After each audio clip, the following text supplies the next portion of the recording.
شهر رمضان الذي أنزل فيه القرآن.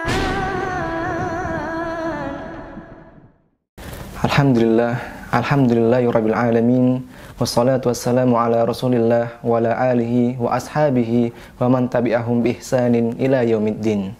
Amma ba'd. Kaum muslimin yang dirahmati Allah Subhanahu wa taala, marilah kita panjatkan puja-puji syukur kita kehadirat Allah Subhanahu wa taala yang telah mempertemukan kita dengan bulan yang penuh dengan barokah dan ampunan ini, serta rahmat bagi umat Islam di muka bumi ini. Dan salawat serta salam semoga tercurahkan kepada Nabi kita, Nabi Muhammad sallallahu alaihi wasallam, serta keluarga dan para sahabat dan para pengikut beliau dengan baik hingga akhir zaman. Kaum muslimin yang dirahmati Allah Subhanahu wa taala, insyaallah pada kesempatan yang barokah ini kita akan membahas sedikit tentang iktikaf. Iktikaf itu sendiri merupakan salah satu ibadah favorit yang dilakukan oleh Rasulullah SAW.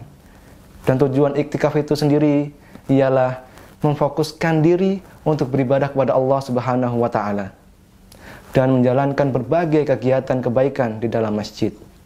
Hadis yang berhubungan hal ini dari Abdullah bin Umar radhiyallahu anhuma berkata, "Kana Rasulullah sallallahu alaihi wasallam ya'takiful asral awakhir min Ramadan." Yang artinya Rasulullah sallallahu alaihi wasallam biasa beriktikaf di 10 hari terakhir Ramadan. Rawi Abu Bukhari wa Muslim.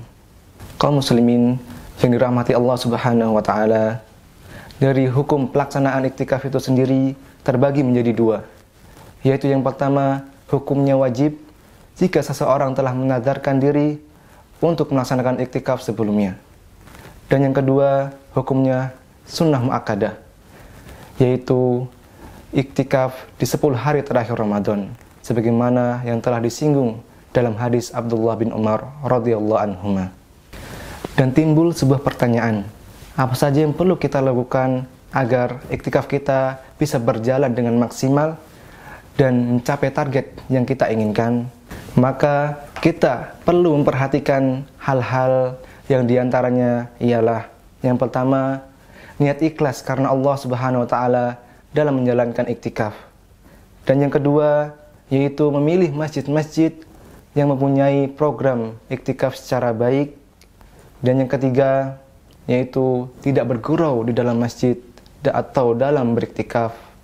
Dan yang keempat, yaitu mematikan alat komunikasi yang dapat mengganggu kita dalam beriktikaf, seperti handphone, laptop, dan lain-lain sebagainya. Dan itulah diantara yang perlu kita perhatikan agar iktikaf kita bisa berjalan dengan lancar. Kaum muslimin yang dirahmati Allah Subhanahu wa taala, dan adapun perkara-perkara yang diperbolehkan selama iktikaf, yaitu diantaranya yang pertama, keluar masjid untuk keperluan manusiawi, seperti buang hajat, menjenguk orang sakit, dan mandi, dan lain-lain sebagainya. Dan yang kedua, makan dan minum di dalam masjid selama menjaga kebersihan masjid. Dan adapun perkara-perkara yang membatalkan iktikaf itu sendiri, yaitu yang pertama, keluar dari masjid tanpa ada alasan yang dibenarkan. Dan yang kedua, hilangnya akal karena pingsan atau gila. Dan yang ketiga, murtad atau meninggalkan agama Islam. Dan yang keempat, haid atau nifas bagi wanita bila beriktikaf.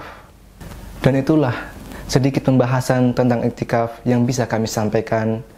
Dan semoga Allah memberikan kita kemudahan untuk menjalankan ibadah-ibadah sunnah dan lainnya di dalam Ramadan ini.